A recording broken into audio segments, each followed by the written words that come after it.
here in Marianna, Florida, with author of the Battle of Marianna, Dale Cox, and he's going to talk about this headstone. Yeah, this is the grave of Littleton Myrick.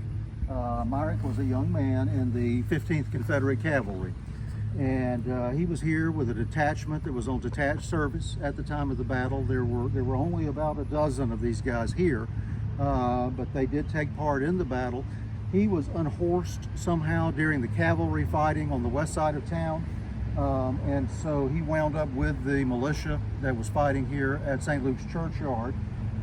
According to the eyewitness accounts, he wound up in the tower of the church, which the modern church, you can see, is a brick structure, but it is built on a design that looks very much like the original structure, which was a wood and board and batten structure.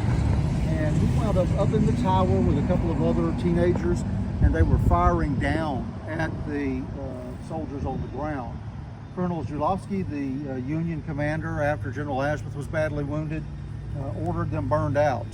And so they threw a flammable liquid on the west side of the church. They used artillery swabs to rub it up on the side of the structure and set it afire. The first ones to try to get out were the young men in the tower, including Littleton Myrick. When Myrick got down to the front door of the church of the tower, he was shot and fell back into the flames and died. Another young man, Woody Nichols, was shot in the leg.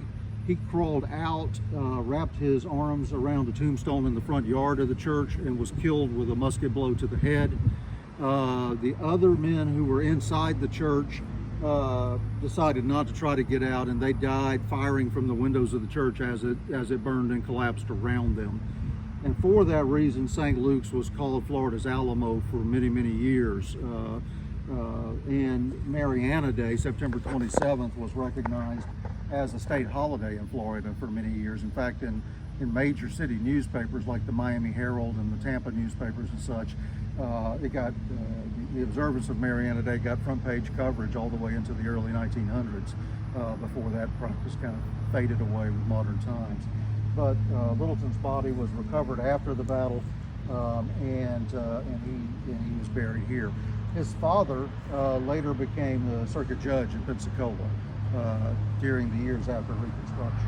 So he would have likely been from Escambia County, Myrick. He was from Jackson County. Myrick was? Yeah, there was a company from Jackson County in the 15th Confederate Cavalry. So he would have been under Colonel Maury. That's correct. He was part of Colonel Maury's command. The Marianna Dragoons were part of the 15th.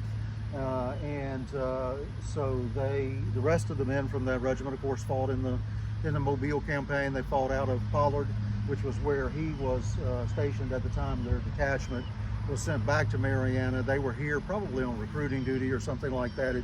Their record just says they were on detached service at the time. There was a small detachment of them here. Several of them were captured here at the Battle of Marianna.